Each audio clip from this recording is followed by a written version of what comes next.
in densely populated neighborhoods of Tripoli and urgently called for a ceasefire.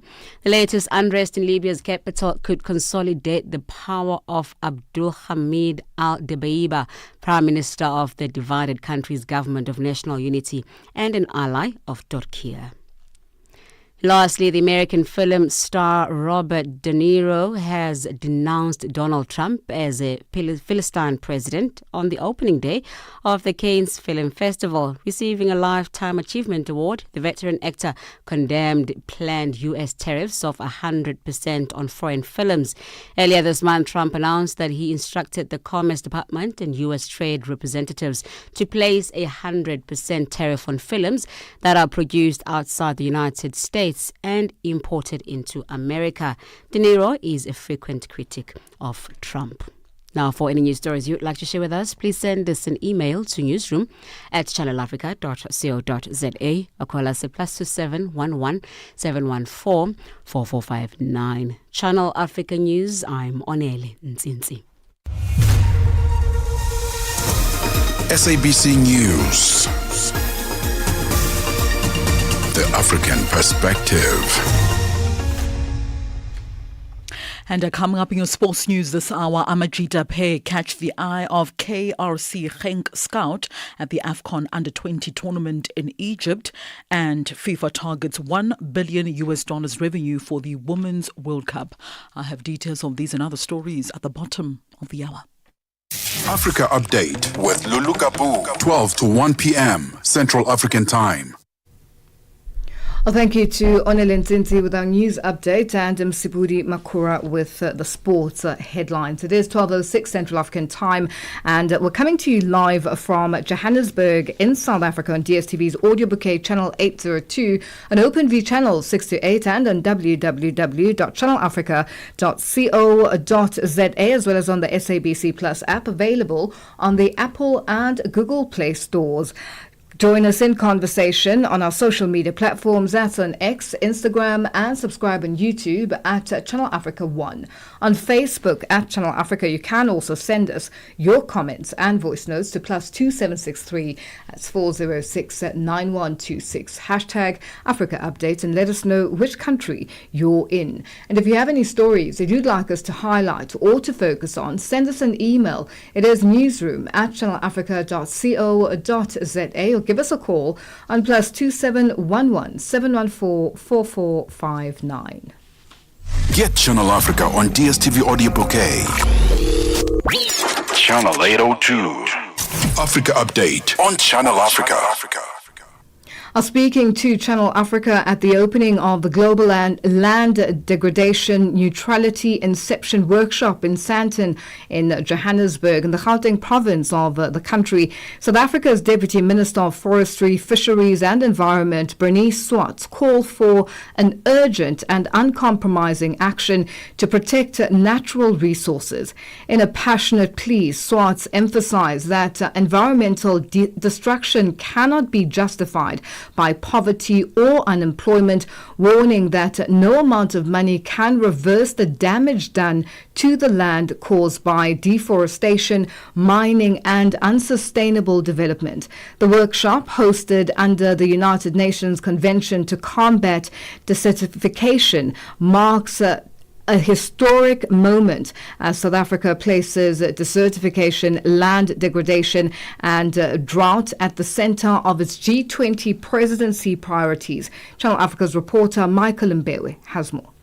Multinational corporations are among the leading contributors to environmental degradation in Africa, often using their financial power and influence to pressure governments and exploit communities. Through corrupt collusion with authorities, they secure land use rights that enable unsustainable practices, further accelerating land degradation and undermining local livelihoods. During an interview with Channel Africa, South Africa's Deputy Minister of Forestry, Fisheries and the Environment, Bernice Swartz, asserted that Africa should not commodify her natural heritage while calling for stricter environmental laws. We cannot sell our natural resources, whether it's a tree or anything else. And governments and all governments should put in policies in place which protect the environment. There should be policies which prohibit people from cutting trees. Now, we understand that there are no jobs, but we cannot allow our natural resources to be cut down and put down in the name of people being unemployed. Governments must put policies into place. Swart said African nations will not be coerced or intimidated, no matter the price. She also recalled the devastating Jagersfontein flooding disaster, which cut many livelihoods in 2022. No amount of money in the world is going to let us in our countries be bullied. Rand restoration must be respected by everyone. And we're also not going to allow people who think that money is going to buy away the damage that they've done. Even in South Africa, we've got a case of Jagersfontein. We know that how bad that situation is in the Free State of Jagersfontein. It has left our communities in a dire state. And I am still reiterating that restoration and rehabilitation of land is not going to be negotiable. A classic example is Shell Oil Company, Nigerian subsidiary, which has been implicated in numerous oil spills, some leading to substantial environmental damage.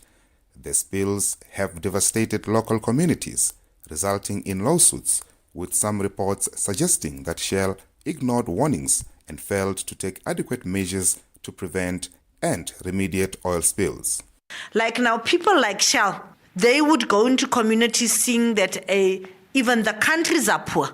So they would come with their money. So in that time, we might have had leaders who might not have the information that countries have today, that climate change and its impact on the environment is real. It is a real thing, and that no money in the world can buy away floods, can buy away fires, can buy away drought. If that was the case, we'd not be having volcanoes in countries that experience volcanoes, would not be having drought and floods. Even Dubai, with all its money it has in the world, would not be having floods. So it just shows that nature cannot be bought. With that being said, Deputy Minister Swart reaffirmed that Africans will not allow to be subjugated. Africa Update with Lulu Gaboo on Channel Africa. And that report by Michael Mbewe. It is 12 after 12 Central African time. A senior opposition party member in Tanzania has been arrested as he was leaving for Belgium to attend a political conference. Now, reports coming out of Tanzania say others were also arrested when they went to bail out Amani Golugwa, the Deputy Secretary General of Chadema. And to speak to us on this, we are joined on the line by the spokesperson of Chadema, Brenda Rupia. Brenda, good afternoon, and thank you for joining us on Africa Update. Hi, thank you so much. Now, Brenda, tell us about this latest arrest and the reasons behind it, and why the other people who went to bail other people out then also got arrested. All right. Now, members of the opposition party in Tanzania are being treated unfairly by the Samia Suluhu, by the people of Samia Suluhu Hassan, which also happened yesterday when our Assistant Secretary General was abducted at the airport by the police force, because that's what they do nowadays. They abduct. They do not arrest. They do not arrest members of the opposition. They abduct. He was abducted unfairly, detained until we were notified that he was missing. That's around about 8 hours later. He was abducted at midnight, and we only came to find out that he's missing at 8 o'clock in the morning yesterday. They took him to the police station after we went public that he's missing. When there was a lot of noise we made a lot of noise saying telling the police force to free Amani Golugwa, and until we made that noises, then only they came out and said that they claimed to have him at the police station in Dar es Salaam. And what reasons were given for the arrest? to be honest, it's very idiotic reasons. Seriously, the police force of Tanzania cannot say. It's impossible for a police force to say that we've noticed that he comes in and out of the country without without notice. Like he uses a passport that that the police force gave him. Yes, the Home Office of Tanzania gave him. And then who do they want him to tell? Like, you're going to the airport, you want to travel, you have a visa, you have a passport, and you're ready to travel, and then the police force just abducts you, and then they tell you you're not allowed to travel, and they've even put a red flag on his passport, meaning he cannot go anywhere. He cannot seek I don't know what you call it when you're being treated unfairly in your country. He cannot seek, I don't know what did they call it. He doesn't have in freedom English? of movement or to do anything without Yeah. the police getting involved. Yes, exactly. And I think they want to do that for all opposition members, not just him. So really, this is just unfair treatment on the leading opposition party called Chadema in our country. Now, the fact that he was traveling to Belgium to represent Chadema at the International Democracy Union conference, could this be the sticking point of the fact that where he was going to be making a address? And why do you think President Suluhu's party is doing this? I just actually Samia doesn't trust what she's doing, and the Samia Suluhu administration has failed completely in Tanzania. So really, she doesn't want any noise coming out of the country claiming. In fact, Chadema has we are on rallies right now. And we are telling people not to go and vote. We have a campaign called No Reforms, No Election in Tanzania. So if we're telling people of the real of the unfair electoral commission that's in Tanzania, what we as Chadema want is an independent electoral commission in Tanzania, which we do not have, and the Samia Suluhu administration doesn't want to give us that, and that's why they're abducting and detaining Chadema officials, including our president Lisu. He's still being detained at court, and we're going to court to support him on the 19th of this month. And very quickly, just in wrapping up, we understand that he has been released. Where is he now? Is he at home? What restrictions have been, affected on him as an individual and a political party leader? I know that he can't leave the country, but now what else has been imposed on him? All right. Yesterday, when he was being detained at the airport, he was beaten severely. That's what they're doing to opposition leaders now. So at the moment, he's at home, he's meditating, he's resting so that we can make a public release tomorrow. All right, Brenda, thank you so much for joining us on Africa Update. We'll leave it there for today. Thank you very much. That's the spokesperson of Chadema, Brenda Rupia, joining us on the line. We are on OpenView's audio bouquet. Channel 628. Tune in and turn up the volume. This is Channel Africa. Africa Update with Lulu Gaboo on Channel Africa. It is 18 after 12 Central African time, and we're coming to you live from Johannesburg in South Africa. Join us in conversation on our social media platforms. That's on X, Instagram, and subscribe on YouTube at Channel Africa 1.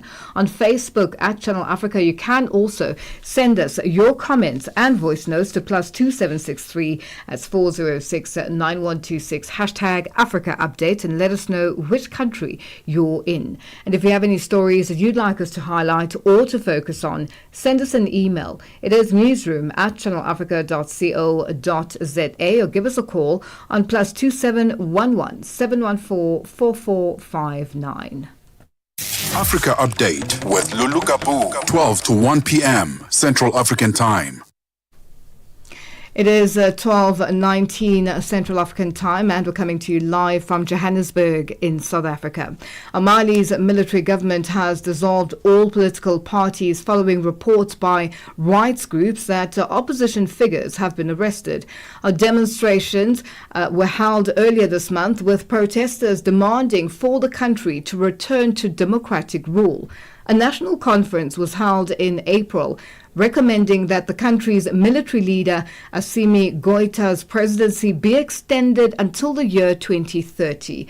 This recommendation drew condemnation from opposition figures and human rights groups. And to speak to us further about this is a journalist in Mali, as Keita Idrissa. Keita, good afternoon, and thank you for joining us on Africa Update.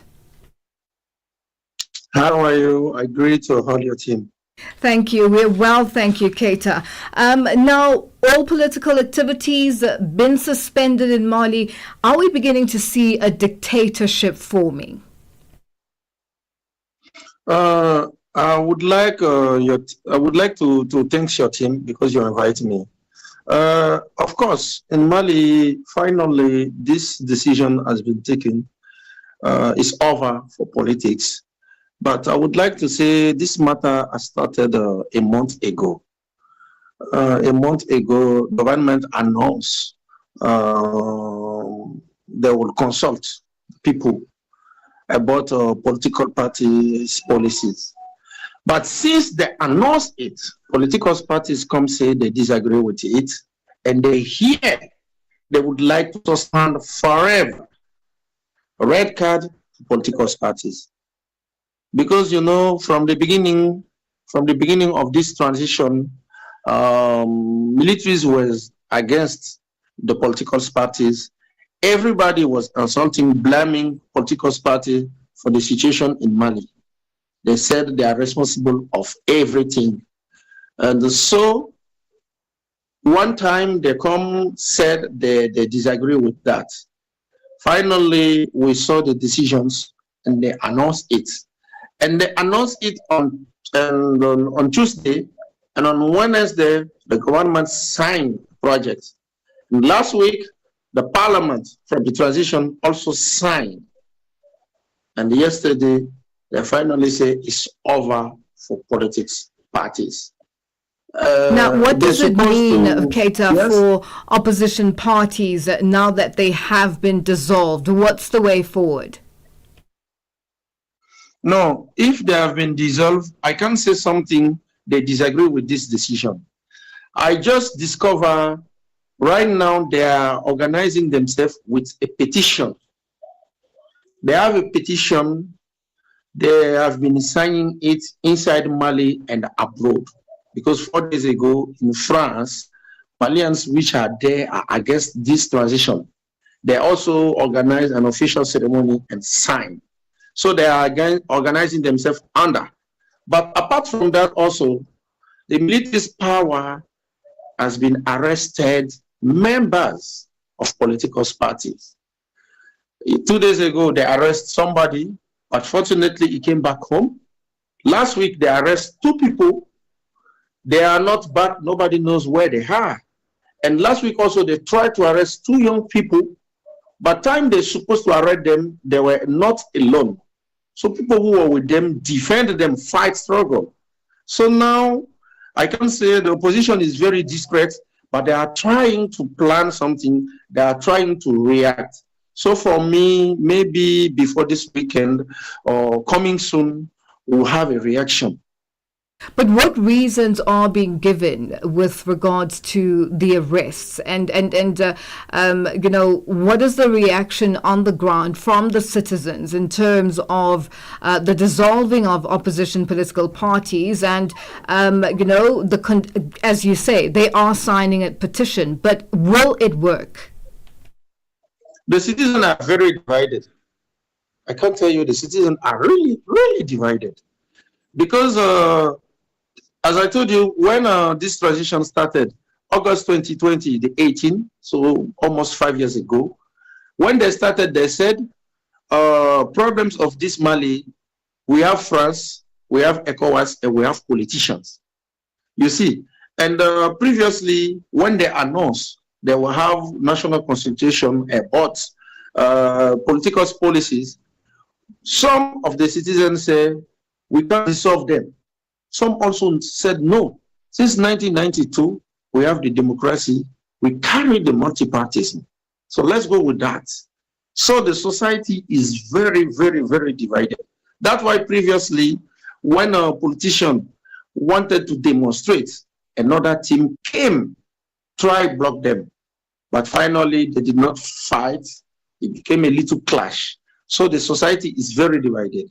For some Malians, it's good like that. We start with new policies, but for them, for some, they say no. We have the democracy. And also in the constitution they voted 2 years ago, they said the multi-partism is allowed and we can't change anything about it.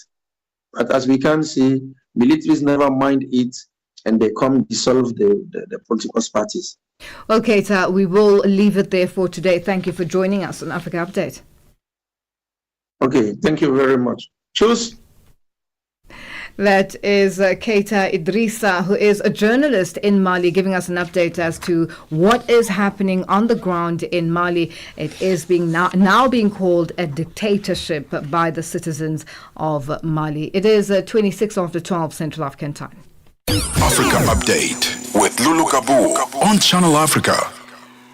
The Milcor 380 UAV, a vehicle developed in South Africa by defense company Milcor, is expected to assist with border management on the African continent and therefore assisting governments in dealing with border crimes. The inventor, Milcor, says its advanced capabilities, including extended flight endurance and high-resolution surveillance systems, position it as a game changer in addressing cross-border challenges such as illegal trafficking and unauthorized incursions. Our Channel Africa's reporter, Sisi Sekhalo, spoke to the communications director at Milcor, Daniel Duplessis, to understand the vehicle better and its use. So the Milcor 380 is the largest unmanned aerial vehicle to be manufactured, developed, flown and tested on the African continent.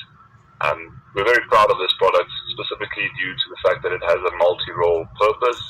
It's an unmanned aerial vehicle, essentially a large aircraft that is operated from a ground control station, operating more than 4,000 kilometers, more than 35 hours continuously, specifically designed for military operations in surveillance, reconnaissance, and intelligence gathering.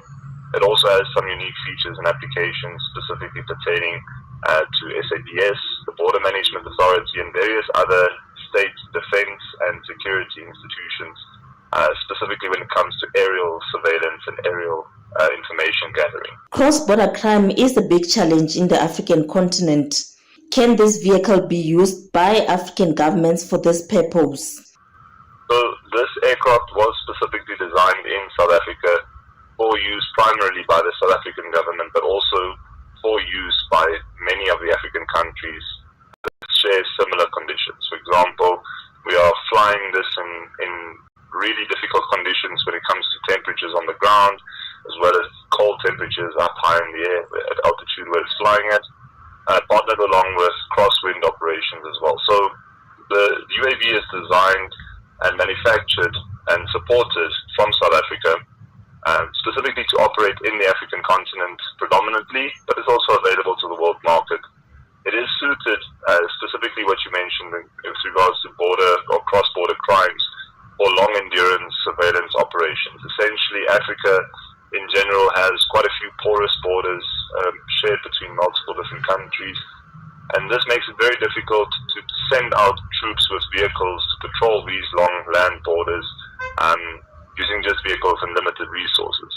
Having a system like the Milcor 380, for example, would increase the coverage that you have, but also increase the mission endurance that you can perform, recognizing patterns and detecting illegal crossings that might happen between two countries. Is the vehicle in the market already, and who can use it? So yes, this product is in the market already. It's obviously confidential on to who the end users are at the moment, as we share confidentiality between government entities and which we supply. But it's in the market at the moment. It has been operationally used, and it's essentially shares a few benefits when compared to manned aerial surveillance. So, for example, if you take an aircraft outfitted with various different payloads, cameras, and sensors to detect and gather information from the ground, typically a manned aircraft will only be able to fly about 8 hours continuously at a stretch. Milko 380 essentially allows you to fly for 35 hours, more than 4,000 kilometers, and share that information to the ground in real time. And that was the Communications Director at Milko, Daniel Duplessis, speaking to Channel Africa's reporter, Sisi Sekhalo. It is 12:30 and our news headlines up next with Onele Nzinzi. SABC News. Headlines. The African Perspective. Thank you, Lulu. Mali's military government has dissolved all political parties following reports by rights groups that opposition figures have been arrested. Demonstrations were held earlier this month with protesters demanding for the country to return to democratic rule. Intense fighting has continued in Libya, witnesses say, after Monday's killing of a major militia leader set off fighting between rival factions. And South Africa's political party, the African National Congress, has strongly condemned the United States government's decision to grant refugee status to the 49 Afrikaners, calling it a fabricated designed to delegitimize South Africa's democracy. Channel Africa News, I am Onele Nzinzi. SABC News. Headlines. The African Perspective. Thank you, Onele. We'll say good afternoon to Msibudi Makura with our sports update. Sports on Channel Africa. The African Perspective. Thank you, Lulu. A good afternoon from the sports desk. We'll start here. So Belgium Jupiler Pro League side KRC Genk has become the first team to admit its admiration for South African young talent following the exploits of Amajida at the ongoing Under-20 Africa Cup of Nations tournament that is underway in Egypt. This was exclusively revealed to SABC Sport by RC Genk scout in this tournament, Bernard Yao Komodzi. Now, the former RC Genk midfielder has identified Cape Town City's leading striker, Jody Aishen, as well as Stellenbosch FC rock-solid defender Tylon Smith as two of the players who have impressed him in this Amajita team currently taking part in the Under-20 AFCON tournament. Of course, I've seen a couple of players that I think has a level, a player like Jordi, for me, he has not scored a lot of goals, but he's a player that has shown a lot of quality. Yeah, more than number 9. He's quick, the intensity is there, the runs that he makes, even though sometimes he doesn't receive the ball.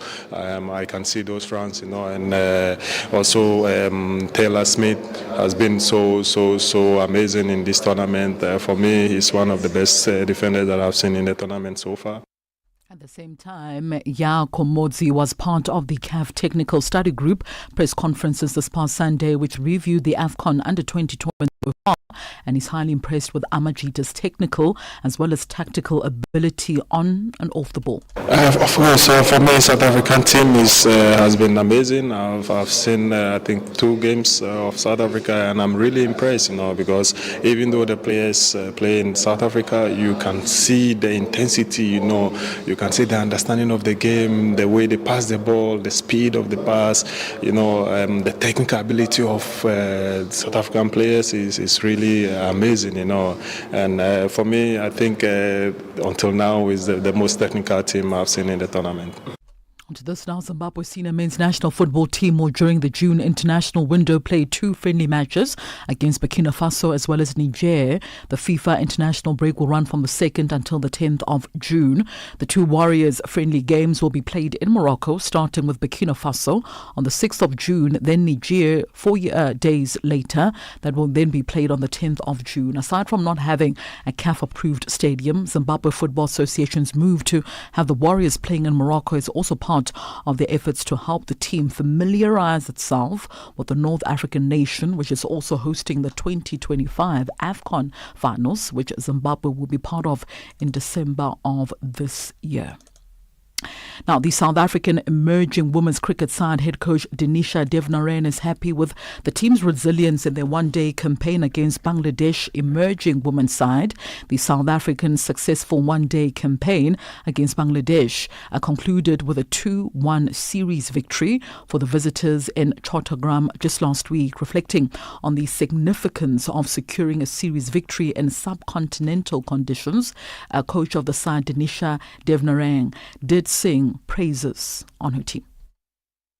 It's really tough conditions. It's something that obviously we're not used to. With this extreme heat conditions, the humidity is high. It never really cools down at a stage. So I'm definitely pleased with the leadership team as well as the team, just the way they got about their business. And yeah, it took some experienced players to see the team through, and there's obviously a nice blend of youngsters as well as good domestic players. So yeah, really chuffed. I mean, I think it's quite a huge honor. I mean, that the ladies pulled off a series win. I mean, we would have loved to make it 3-0, but yeah, it's usually the games that we lose that we learn the most.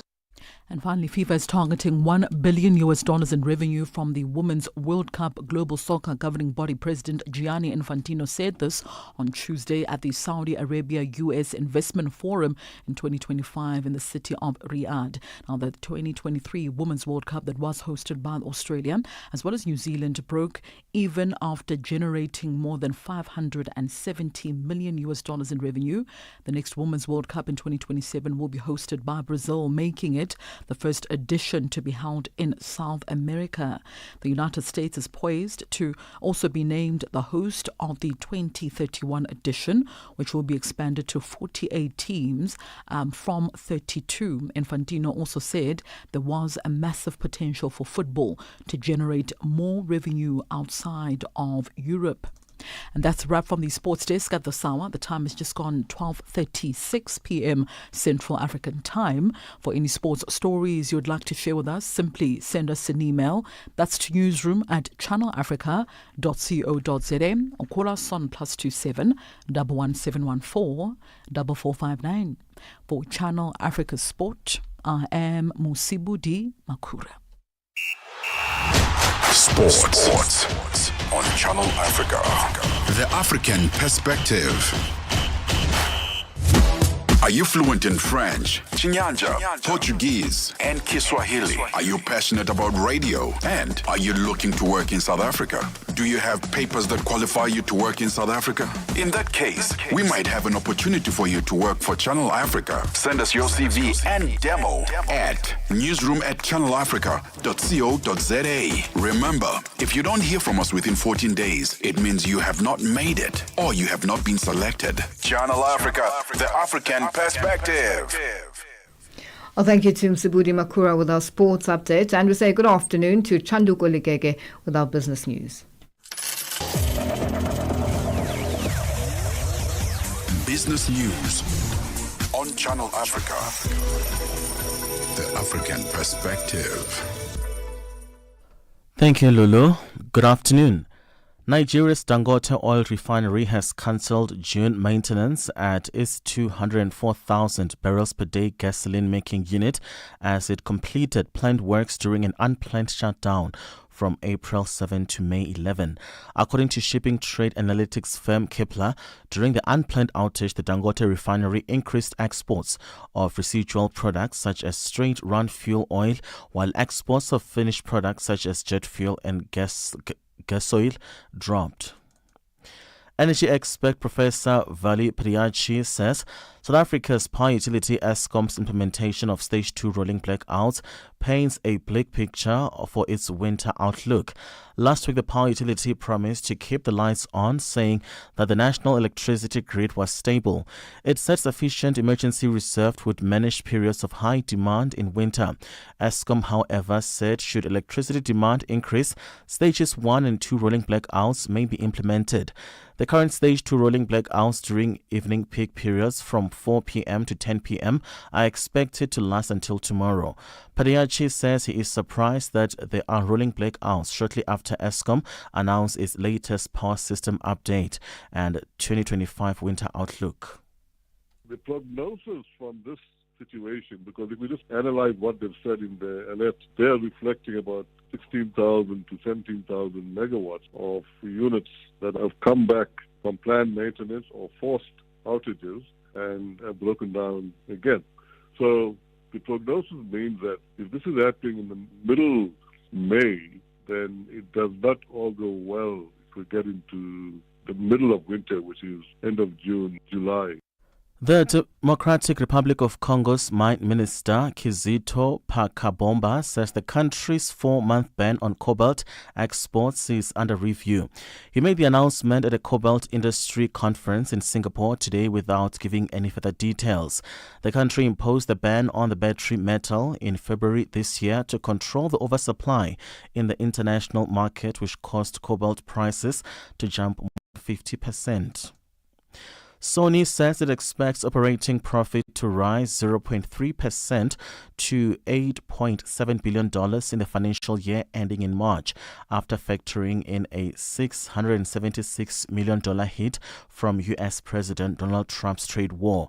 Sony says the estimated tariff impact does not reflect this week's trade deal between the U.S. and China, and the actual impact could vary significantly. Sony's shares erased their losses and closed up 3.7% after the results were announced. China state media says China and Colombia have signed a joint cooperation plan on the Belt and Road Initiative after their leaders met in Beijing. The signing of this cooperation plan opens up a horizon of endless opportunities in trade, investment, and tourism. Burgeoning commerce in recent years has helped grow Beijing's influence in Latin America and the Caribbean, a region of strategic significance for the U.S. Colombia's Foreign Minister Laura Sarabia says that the decision to join China's flagship overseas development projects was the South American country's boldest step in decades. Let's have a look at financial indicators this afternoon. $1 in Nigeria is at 1,000 naira 600. In Botswana, 13 pula 46. Kenya, the dollar is at 128 shilling 305. Zambia, 26 kwacha 48. BRICS countries, $1 in Brazil is at 5 real 64. Russia, 80 rubles 40. India, 85 rupee 8. China, 71.20. South Africa, $1 is at 18 rand 30. $1 is 75 pence to the British pound and 89 to the euro. Commodities, gold is at $3,233, platinum at $997 per ounce. The price of Brent crude oil, $66.26 a barrel. That is all for now. For any business stories you'd like to share with us, please send us an email to newsroom@channelafrica.co.za, or you can call us on +27 11 714 4459. For Channel Africa Business, I am Chanduko Ligege.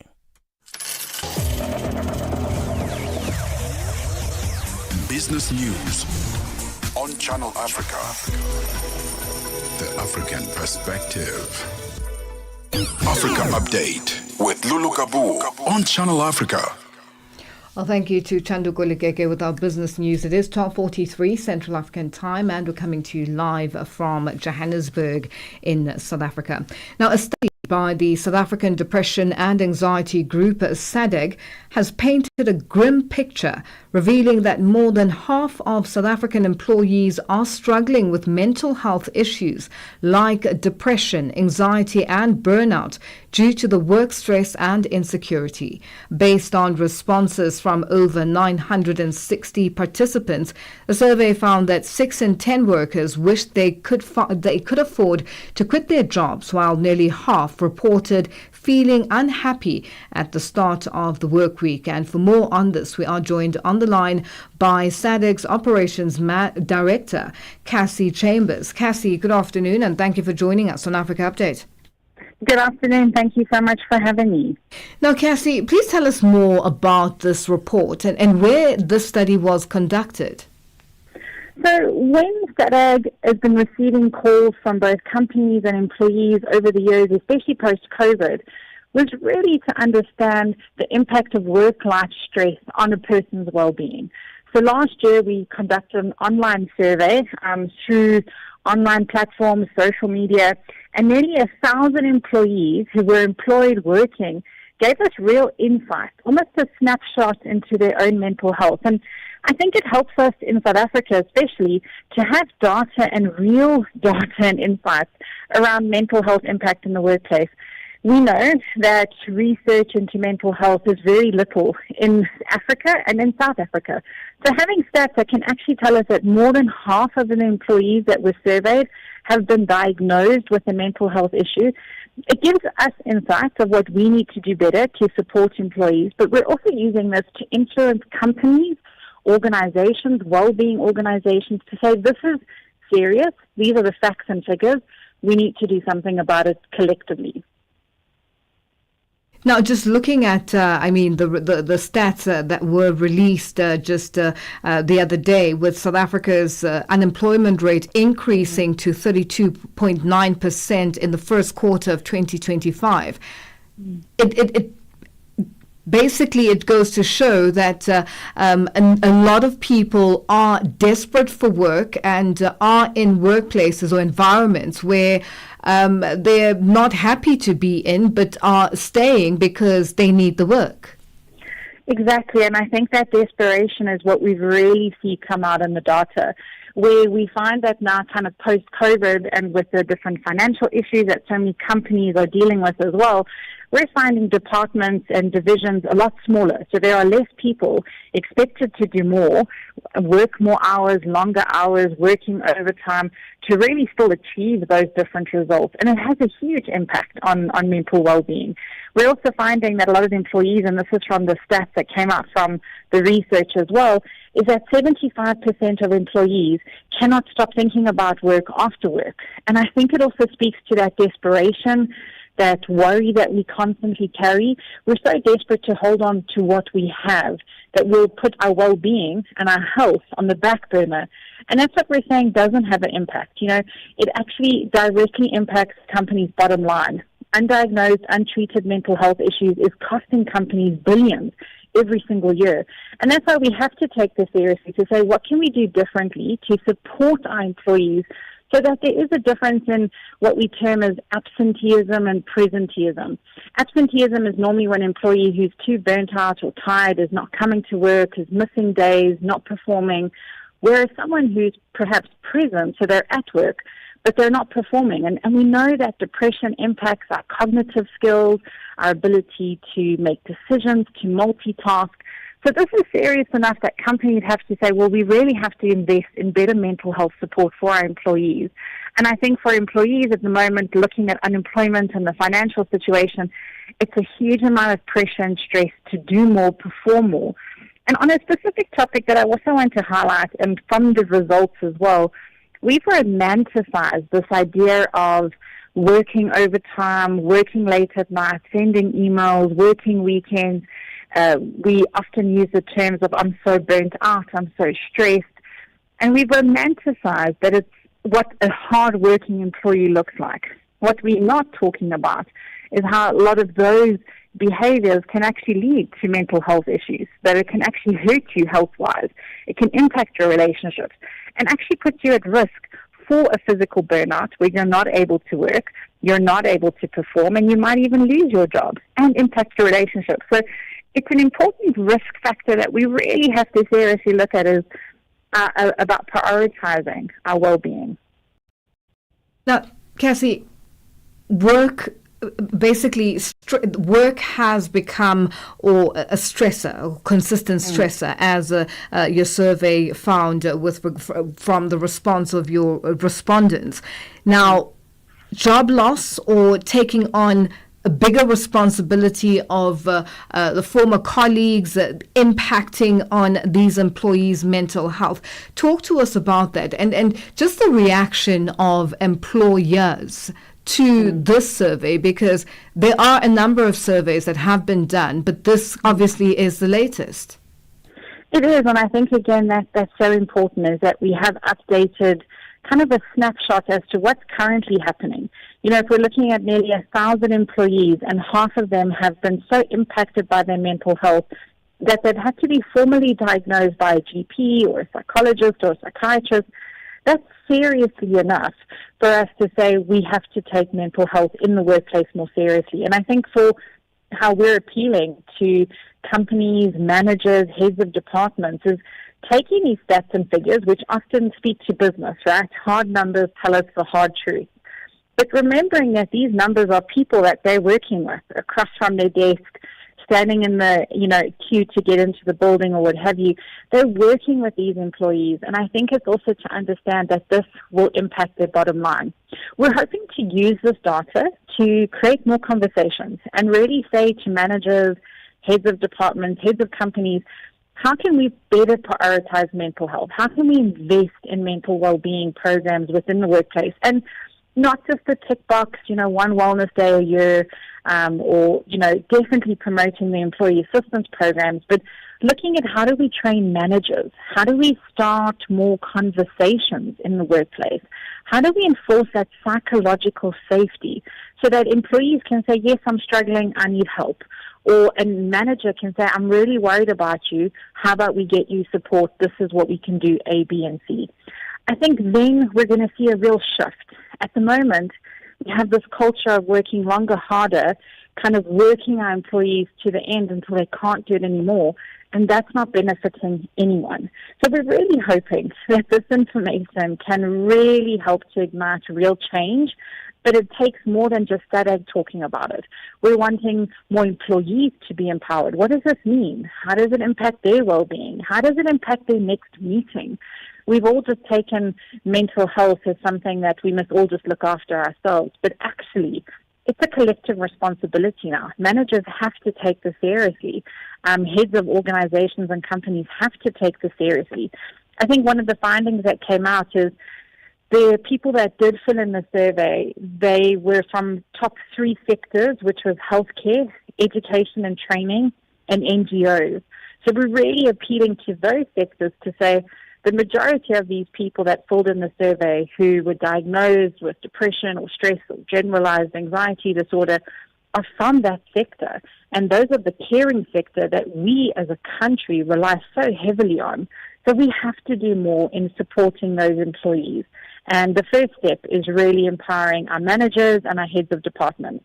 I was just going to come to that, Cassie, the fact that are South African companies empowering their employers as employers to be able to deal with such with mental health in the workspace, whether it's having wellness programs, but properly structured wellness programs where individuals will not find themselves being victimized or being pushed out at some point. Exactly, and I think it's that fear of discrimination, that fear of how is this going to be used against me. And unfortunately, there have been incidents where, someone who has shared or disclosed their mental health issue has perhaps been bullied or discriminated against or lost out on that performance review or that kind of a bigger position or bigger role, that promotion that they were hoping for. Some other people, other employees, have actually witnessed that. So then they through that role play, are too nervous to speak out, or too nervous to say, I'm not coping. We have to be perceived like everything is okay. And I think this is getting to the crux of it, is that we know that there are employee assistance programs in some companies. Is that advocated or promoted enough? I mean, from our data, less than half of the respondents actually knew if their company had an employee assistance program.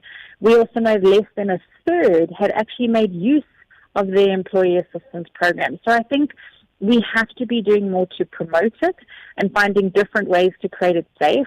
But I think we also have to extend it beyond just an employee assistance program or the HR department. Yeah. We're really having to say to managers, you have to learn these skills. You have to learn how to talk about mental health. You have to learn how to support employees. This will make a direct impact on your bottom line. And it's about time that managers and leaders are trained on how to deal with mental health in the workplace. Well, Cassie, we have run out of time and are going to have to leave it there for today. Thank you for joining us on Africa Update. Thank you so much for helping us to create awareness. That's Cassie Chambers, Operations Director at the South African Depression and Anxiety Group, SADC, joining us on the line. Africa Update on Channel Africa. Now, does air pollution-derived nitrogen improve the ocean's ability to remove greenhouse gases from the atmosphere, or does it create an even worse situation? Now, these are some of the questions in the global response to climate change. Dr. Katie Altieri, winner of the Oppenheimer Memorial Trust New Frontiers Research Award for 2025, seeks to uncover. Dr. Altieri, an Associate Professor in Oceanography at the University of Cape Town in South Africa, was announced as the winner of the award at a function in Johannesburg in the Gauteng province of the country. The prize is worth over $410,000. She spoke to Channel Africa's Nhlanhla Mahlang. I'm really excited about the opportunity to have the long-term nature of this award and to work with the team of women I've assembled in this award. It's a really unique opportunity to do both atmospheric science, oceanography, to do observations in the atmosphere and the ocean, and then to also work with numerical modelers across the ocean and atmosphere. Because so often we just work in our own little universe, we stay in our little silos, and now we can come together and do something much more larger in terms of spatial scale, time scale, but also larger in terms of our scientific understanding of how the world works. So what exactly will you be researching? So we're researching how air pollution, and particularly how nitrogen in air pollution, is potentially impacting the ocean. So when air flows from our polluted cities out to the ocean, it has an impact on the plants and bacteria that live in the ocean. And what happens is it impacts on greenhouse gases. And so it's a connection between our air quality or our air pollution here on land and how the ocean is taking greenhouse gases out of the atmosphere or putting more greenhouse gases back in the atmosphere. We don't actually know what the balance is. And so this project will help us understand that and really try to explore those connections, which is very rarely done. And why the interest in nitrogen specifically? Yeah, so nitrogen is a something that happens anytime there's fossil fuel combustion. So anytime a car drives, anytime we generate electricity, any industrial activity, nitrogen comes out into the atmosphere as part of that. And it also is a big part of our agricultural systems. We put fertilizer on agricultural systems. Some of that nitrogen gets lost to the atmosphere. And nitrogen is, if any of you are gardeners or enthusiasts, know that it's a fertilizer. And the plants in the ocean take this pollution and they use it to grow. And so that's why nitrogen is such a particular species of interest, because it's a pollutant, it's a harmful byproduct of human activities, but yet at the same time, it acts as a fertilizer for plants in the ocean, helping them grow and things. So it's a really dynamic species to study. And it's the reason that we see these links between air pollution and climate is because nitrogen acts in these different ways in different systems. Let's talk air pollution and climate change. Just how much of an impact does it have on South Africa? Air pollution is a serious issue in South Africa. It leads to significant impacts on human health, partially because we have such high levels of pollution, but also because our population is susceptible with high levels of TB and HIV. And so air pollution leads to increased instances of asthma in children. No, that's good. And that is Dr. Keita Ateri, an associate professor in oceanography at the University of Cape Town in South Africa's Western Cape province. And she was speaking to Nhlanhla Mahlang. And we say good afternoon and happy Wednesday, happy hump day to Tabuko Lekuleni. How are you today? I am fantastic, Lulu. How are you doing? I'm very well, thank you. So what's coming up on the show this afternoon, we celebrate a winner is what she is. She won the recently Color Your Plate with cooking competition, Sandanati Mashito. She won that competition. She's 150,000 rand richer, and she got culinarily groomed by one of her favorite chefs, Ruben Rifle. I don't know if you've ever had any food from Ruben. Have you been to one of his restaurants, perhaps? No. You're familiar with his work and his name, perhaps? Name, yes. Yeah. He was one of the judges, and she is so excited that he was the one who awarded her with the prize and, just coached her throughout the whole experience. So we're going to be chatting to a winner. And then the South African cannabis industry is facing some regulatory twists. Syntax on cannabis. Did you see that coming? At some point it was going to happen. Once they started regulating it and formalizing the business. Yes. It at some point it had to get to that point. Keith Sweater would come knocking.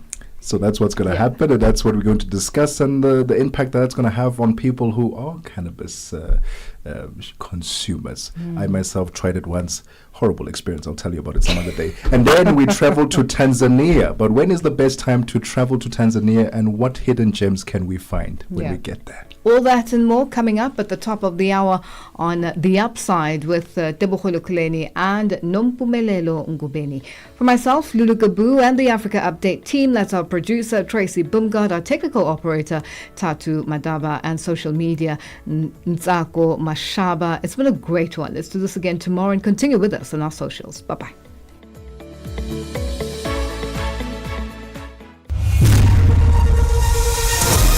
SABC News.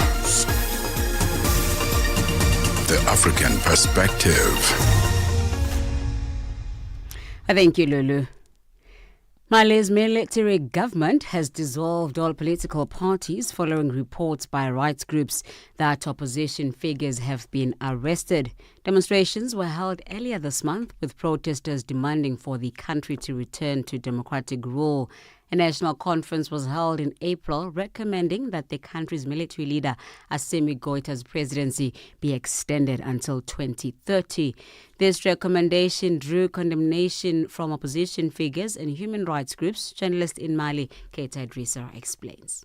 Militaries was against the political parties. Everybody was insulting, blaming political parties for the situation in Mali. They said they are responsible of everything. And so one time they said they disagree with that. Finally, we saw the decisions and they announced it. And they announced it on Tuesday, and on Wednesday, the government signed projects. And last week, the parliament from the transition also signed. And yesterday, they finally say it's over for politics parties. Botswana will soon relocate at least 469 asylum seekers who are currently detained at the Francistown Center for Illegal Immigrants in Dokwe Refugee Camp, situated some 530 kilometers northeast of Gaborone, Botswana's capital city. The asylum seekers from the war-torn Eastern Democratic Republic of Congo, Somalia, Uganda, Rwanda, Ethiopia, Namibia, and Zimbabwe, and the Better Great Lakes includes an estimated 102 children, some of whom are as young as 3 years old. Botswana's Minister of Justice and Correctional Services, Nelson Ramautwana. Since the current government is an upholder of human rights, we can't keep you in prison without any charge, without any trial, without any conviction. On the basis of the report that was prepared by the Assistant Minister together with the concern of the First Lady, and after consultation and internalization of the report, we came to a conclusion as a collective that you will have to be relocated to Dugui camp. South Africa's political party, the African National Congress, has strongly condemned the United States government's decision to grant refugee status to the 49 Afrikaners, calling it a fabrication designed to delegitimize South Africa's democracy. The party argues that these individuals are not fleeing persecution, but rather seeking to avoid transformation and accountability for historic privileges. Political analyst Dr. Piet Krokamp has added his voice to the issue around the refugee status given to the 49. I think there's a general consensus in the first place that they're not refugees.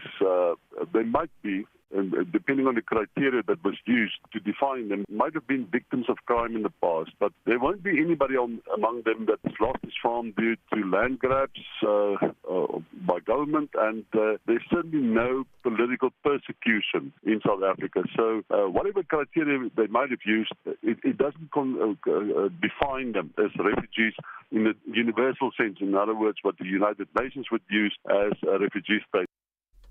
Intense fighting has continued in Libya. Witnesses say after Monday's killing of a major militia leader set off fighting between rival factions. The United Nations Libya mission says it was deeply alarmed by the escalating violence in densely populated neighborhoods of Tripoli and urgently called for a ceasefire. The latest unrest in Libya's capital could consolidate the power of Abdul Hamid al-Dabaiba, Prime Minister of the divided country's government of national unity and an ally to Turkey. Lastly, clinician researcher at Wits University, Professor Francois Venter in South Africa, has warned of a surge in HIV infections due to the U.S. government's withdrawal of funding to PEPFAR and National Institutes of Health-funded clinics. In January, U.S. President Donald Trump issued an executive order to stop foreign aid affecting USAID and PEPFAR-funded clinics globally. Venter has attributed the increase in HIV infections to the government's failure to restore HIV health care following the withdrawal of funding. He says urgent action needs to be taken. We haven't seen the movement that was promised. We've seen a drop in testing. For instance, we've seen a 20% reduction across the country in testing of infants who are born to women with HIV, which again suggests an unraveling of the program around transmission to babies, which is one of the biggest benefits we've seen over the last 20 years. We've gone from 70,000 children born a year with HIV to about 2,000 or 3,000. So these are all fantastic things about the HIV program that the Department of Health rightly can feel proud about, but which is now going to start unraveling over the course of this year. And by next year, we're going to start seeing lots of new infections, lots of deaths, if they don't fix this and fix it quickly. For any news stories you'd like to share with us, please send us an email to newsroom@channelafrica.co.za or call us at +27 11 714 4459. Channel Africa News, I'm Onele Nzinzi. SABC News. The African Perspective.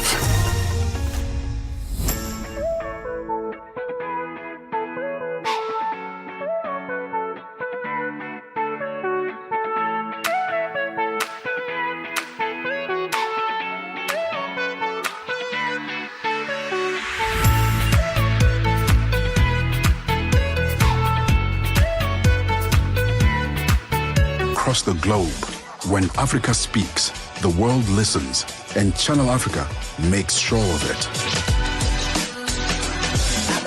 For business, for culture, for Africa, partner with Channel Africa because Africa's voice is the future. Africa is a story, a living, breathing, ever-evolving masterpiece. And for over 5 decades now, one voice has told it like no other. Channel Africa.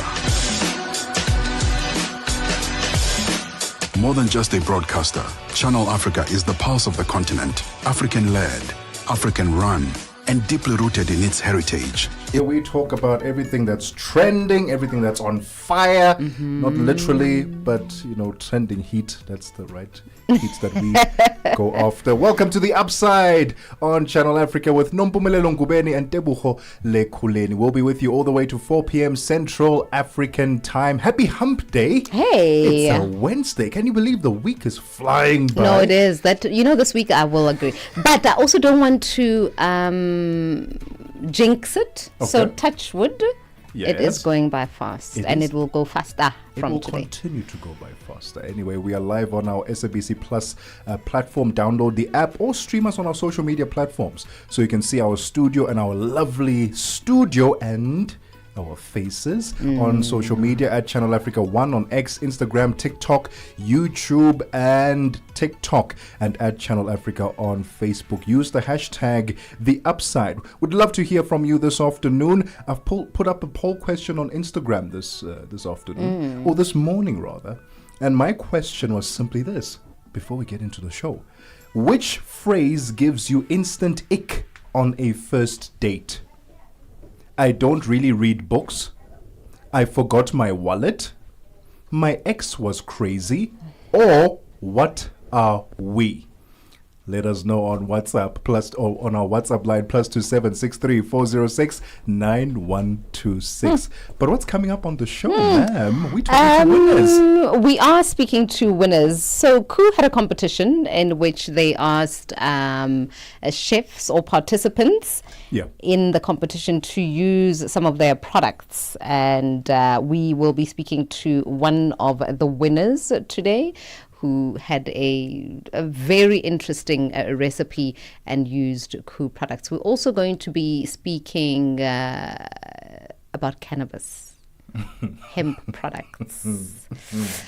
So South Africa did an about turn where these products were banned. They were banned at the beginning of last month. And then SA said, actually, no. We're making a U-turn on that. They're no longer banned. So we're going to be speaking about some of the food stuffs containing CBD, cannabis, and then we'll also travel to Tanzania. Tell you when to do what when you are in Tanzania. So have you been? Summertime? No, I haven't. That's where it's close to where the Great Migration, isn't it, happens? Of the what? Wildebeest.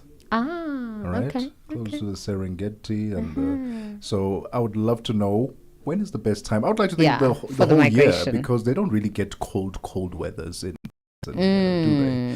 All right. And then later on, we've got what caught your eye. I can't wait to share mine. Mine happened about 1,000 feet in the air. That's where mine happened. Okay. Yeah. Okay. Interested to hear a little bit more about that one. But we also have a lot of music. We'd love to hear from you. We always love to hear from you. So do get in touch with us. It's +276 406 9126 on social media platforms. In fact, catch our live stream. We are semi-matching today. We are matched. You've got a little white tee peeping out of your black sweater. Black and white. So check us out in our coordinated outfits on our live streams. On YouTube, it's at Channel Africa, at Channel Africa 1 on Instagram, at Channel Africa 1 on X, and at Channel Africa on Facebook. It's 11 minutes after 1 Central African time. Este é o Caleidoscópio de Canal África, com Remo Samo e João Yabalá. O surto da cólera em Angola tem causado grande preocupação, afetando já mais de metade das províncias do país. Simultaneamente, a Agência dos Estados Unidos para o Desenvolvimento Internacional, USAID, um dos maiores doadores mundiais de assistência humanitária, decidiu não priorizar os países com maior incidência de malária. Para discutirmos as causas do alastramento da cólera em Angola e os impactos dessa decisão da USAID, convidamos o Dr. Jeremias Agostinho, médico e mestre em saúde pública, para partilhar a sua visão sobre o tema. A doença, nesse momento, representa o maior risco de saúde pública que nós temos. Nos últimos anos, a nossa preocupação esteve sempre centrado com os casos de malária, os casos de tuberculose e também de infecção por VIH-Sida. A forma como, em pouco menos de 2 meses, os casos de cólera vêm aumentando, acaba por representar, nessa altura, um dos maiores desafios que o país tem. É expectável que, nesta fase, o número de casos venha a aumentar. De segunda a sexta-feira, das 20 às 21 horas locais, este é o Caleidoscópio de Canal África. Channel Africa, your voice, your sound, and your home. Stay logged right here.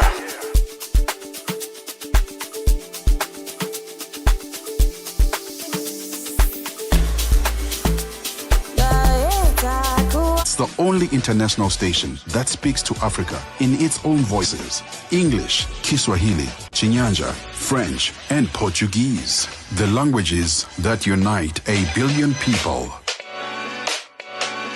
We have been there through every shift, every milestone, and every triumph. Not just reporting history, but shaping the conversations that define Africa's future.